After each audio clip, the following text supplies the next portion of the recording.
Welcome back on my channel Priyanka family blogs. पूजा हो गई है और आज है संडे और आज मैंने सोचा है कि आज बहुत सारा काम ख़त्म कर लेंगे और इसीलिए आज मैंने कुछ भी नाश्ता वाश्ता नहीं बनाया है और आज मैं नीचे लेके जा रही हूँ गस्तिया को भी।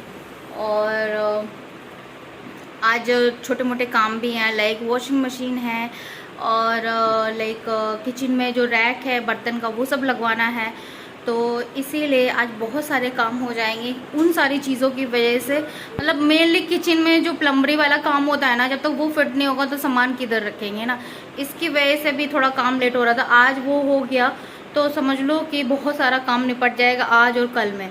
तो अभी मैं जा रही हूँ नीचे और एक दो चेयर भी, क्योंकि सोफ़ा नहीं है ना, तो एक आध चेयर जो वो होती है ना मूड़ा वाली सोच रहे हैं इधर पे, क्योंकि इधर मैं बिल्कुल भी खर्चा नहीं करना चाहती हूँ बिल्कुल भी। इस घर में ऑलरेडी मेरा बहुत ज़्यादा नुकसान हो गया है, तो सोफ़ा में कोई भी इन्वेस्टमेंट नहीं करना चाहती। तो एक मैंने चेयर ऑनलाइन मंगाई है 3000 रुपये की, तो पर मैं सोच रही हूँ कि जो मूड़ा होता है वो भी ठीक रहेगा। एक चेयर तो है ही है, एक दो मूड़ा मिल जाए तो बाहर बैठने के भी काम आएगा, इधर भी आ जाएगा।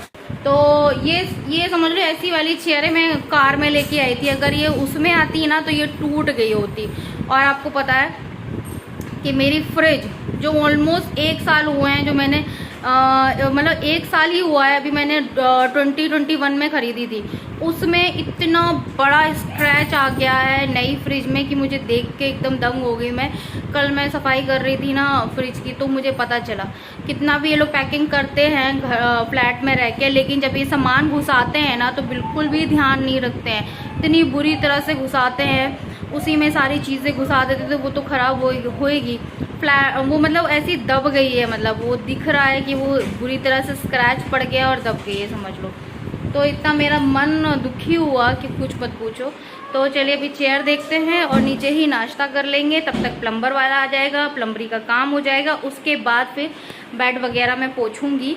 तो ये व्लॉग पार्ट 1 एंड पार्ट 2 में जाएगा। ओके, बहुत लंबा व्लॉग। ओके गाइस, सो आज मैं अपना न्यू स्किन केयर रूटीन दिखाऊंगी जो मैंने अडॉप्ट किया है, और it is very simple and takes only 3 steps. So the first step is cleansing, and for that I have started using nude skin brightening foaming face cleanser. This is really an amazing cleanser, क्योंकि इसमें silicone brush के साथ आता है and infused है vitamin C liquorice root extract है इसमें। And आपको पता है कि vitamin C main function is protecting the skin from environmental damages like ultraviolet light and pollution free radicals in the skin. आपको पता ही है कि मेरे पिगमेंटेशन प्रॉब्लम है, एंड यू नो इसमें जो इंग्रेडिएंट है licorice works in a very similar way as a hydroquinone. It helps remove excess melanin and blocks the production of enzyme that cause pigmentation in the skin. That's why it is known as natural skin lightening agent. So here I have cleansed my face properly with this skin whitening foaming face cleanser, and honestly guys this is amazing and my skin feels so nourished and smooth. So face wash के बाद जो second step होता है जो कि होता है toning. Face को टोन करना बहुत इंपॉर्टेंट होता है, आपकी स्किन को हाइड्रेट करना इंपॉर्टेंट होता है। So here I am using nude premium rose water facial mist. So before putting on any makeup, चाहे एवरीडे मेकअप हो या फिर कोई फंक्शन रिलेटेड मेकअप हो, I always use this face mist because ये बना है rose water, aloe vera and cucumber से। So let's move on the final step, and that is serum. So guys, serum are very important. A lot of people think कि serum is just a luxury, but let me tell you ऐसा नहीं है। serum are important because वो आपके skin में directly apply होते हैं and इसलिए वो ज़्यादा टारगेटेड रिजल्ट देते हैं आपको। So today I will be using Nuuds का collagen booster coenzyme Q10 serum. ये एकदम लाइट वेट है एंड 3 से 4 ड्रॉप काफ़ी हैं आपके पूरे फेस के लिए, नेक के लिए सफिशिएंट है। Okay, so deficiency of CO Q10 result in the skin inability to produce collagen which gives skin firmness and elasticity. तो फेस पे मैंने अप्लाई कर लिया है और थोड़ा सा मैं अपने आई के एरिया में, अंडर द आई एरिया थोड़ा सा सेंसिटिव होता है, तो इसको मैं इस तरह से हल्के से मसाज कर रही हूँ। यहाँ पे आप कैमरे पे देख सकते हैं कितने पास से दिखा रही हूँ कि हल्का सा मुझे पिगमेंटेशन है पूरे फेस पे, और कुछ नहीं है, सिर्फ पिगमेंटेशन है। सो गाइज़ ये था मेरा एक skin care routine, and you all know कि शादी का सीज़न है एंड मैं भी बस अपनी फ्रेंड की शादी के लिए रेडी हो रही हूँ। मेकअप तो ठीक है, बट नेचुरल ग्लोइंग स्किन ज़्यादा बेटर नहीं लगती है अगर हम ध्यान ना दें। सो इसीलिए आज मैंने आपको ये नया अपना स्किन केयर रूटीन बताया है जो मैंने अडॉप्ट किया है, and it's very effective. Links दे दिए हैं डिस्क्रिप्शन बॉक्स में, ज़रूर चेक इट आउट करें। ओके गाइस, सो मैं आ गई हूँ इस छोटे से रूम में। इसका सबसे पहले तो मैंने सारा सामान बाहर निकाल दिया है। अलमारी का पूरा टेपिंग वगैरह निकाली है, ड्रेसिंग टेबल की टेपिंग निकाली। बहुत टाइम लगा, लेकिन इतना भरा हुआ था कमरा कि मैं वहाँ ट्राइपॉड लगा ही नहीं पाई, और लगा भी देती ना तो आड़ा टेढ़ा आता, बिकॉज ऑब्वियस है मैं ऊपर नीचे सब जगह ऐसे ट्राई कर रही थी कि जल्दी से निकल जाए, तो उस टाइम ट्राइपॉड लगाना डिफ़िकल्ट था। तो मैंने वो सारे काम कर लिए हैं, ऑलमोस्ट मुझे आधा घंटा लगा है। अब मैंने पूरा कमरा खाली कर दिया, गैलरी पूरी जो है पूरी भर गई है।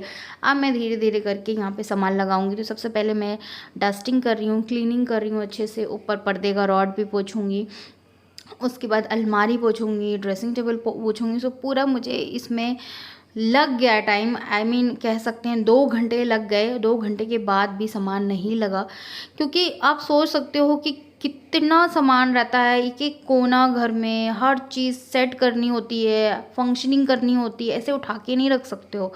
आप जब इतना काम करते हो तो ऑब्वियस है उस तरह से सेटिंग करते हो कि क्लीनिंग होने के बाद, लगने के बाद आपका सारा सामान उस जगह पे हो जहाँ पे कंफर्टेबल हो, रोज़मर्रा की चीज़ें आपको मिले। अब जैसे कि ये है रॉड है, अब मुझे पर्दे टांगने ही है, तो उस टाइम क्यों पोंछना है, फिर उस टाइम पोछा पाछी करो, रॉड फिर टांगो, तो पहले ही सब खुल लो। जैसे कि ये ड्रेसिंग टेबल का ऊपर का पार्ट, इसमें भी काफ़ी सामान रखा जाएगा। सो 2 घंटे मुझे लग गए इसमें करने में। फिर उसके बाद आप बिलीव नहीं करोगे, थोड़ा थोड़ा करके सामान इतना निकला। और ये जो डेकोरेशन का सामान है, ये ऐसे ही लगा दिया, पोंछ के ऐसे रखने वाली नहीं हो इसको मैं। अभी ऑलरेडी मैं ये सारी चीज़ें यूज़ कर चुकी हूँ 2 साल वहाँ पे उस घर में। सो अभी मैं इनको पैक करके रख दूँगी, बिकॉज़ अभी मूड नहीं है कि सेम डेकोरेशन में वही चीज़ें यूज़ करूँ। फ्यूचर में फिर कभी करनी होंगी तो कर लूँगी, बट पैक करके रख दूँगी। In this home I want बस सिर्फ थोड़ा सिंपल रहे, प्लांट्स वगैरह रहें, 1-2 फ़ोटो रहें बस, बिकॉज़ मुझे लगता नहीं है कि इस घर में ज़्यादा महीने रुक पाऊँगी मैं। उसका भी एक रीज़न है, वो बाद में बताऊँगी मैं। सो यहाँ पे मैं ये अटैची वगैरह पोंछ के रख रही हूँ। अगस्त्या ने इसको खूब वसूला है चला चला के, बिकॉज इसी में एक अटैची में ये बिज़ी रहा है। पोंछ दी मैंने, लेकिन उठा के नहीं रखी। मैंने कहा अभी मुझे 3-4 दिन और लगेंगे काम ख़त्म करने में, तब तक वो इसमें ट्रॉली बैग में बिज़ी रहेगा।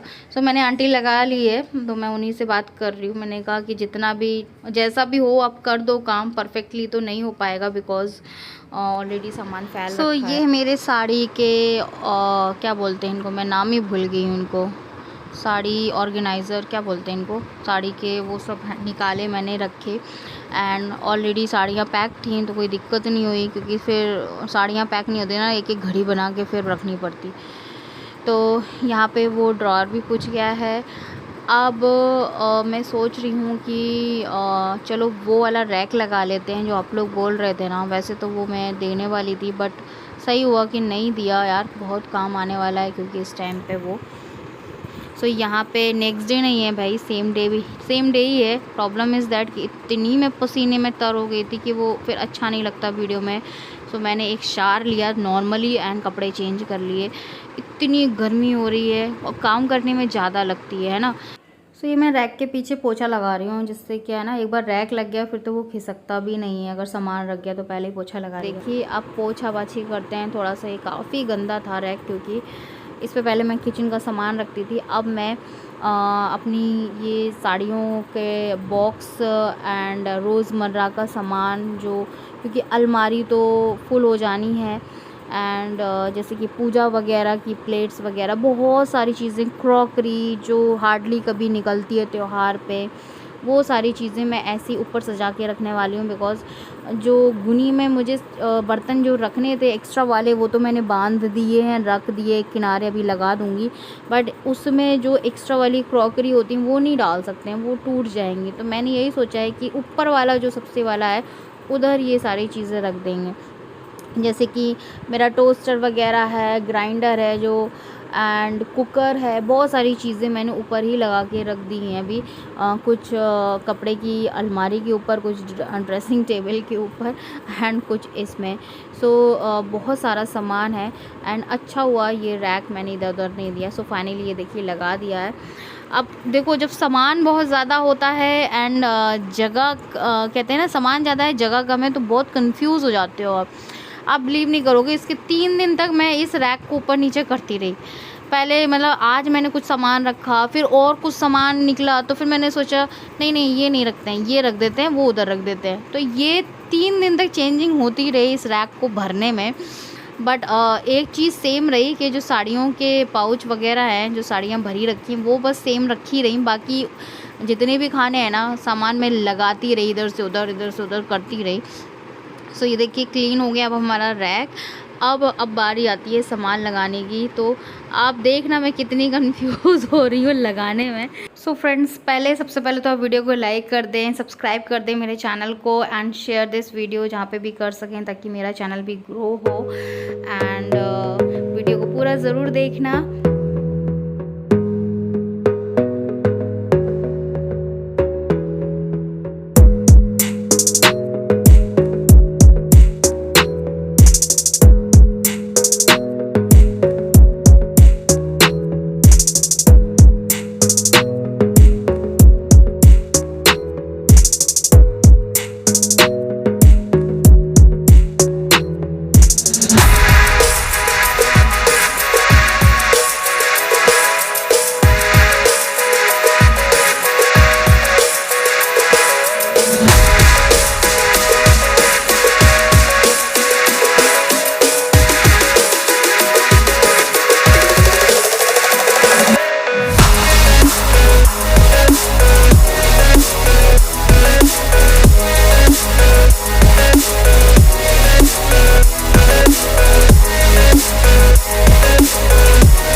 इतने कन्फ्यूज़न के बाद फाइनली मैंने साड़ी कवर लगा ही दिए सारे। एंड यहाँ पे मैं अलमारी रखी है यहाँ पे, तो ऊपर सामान लगा रही हूँ यहाँ पे साइड में।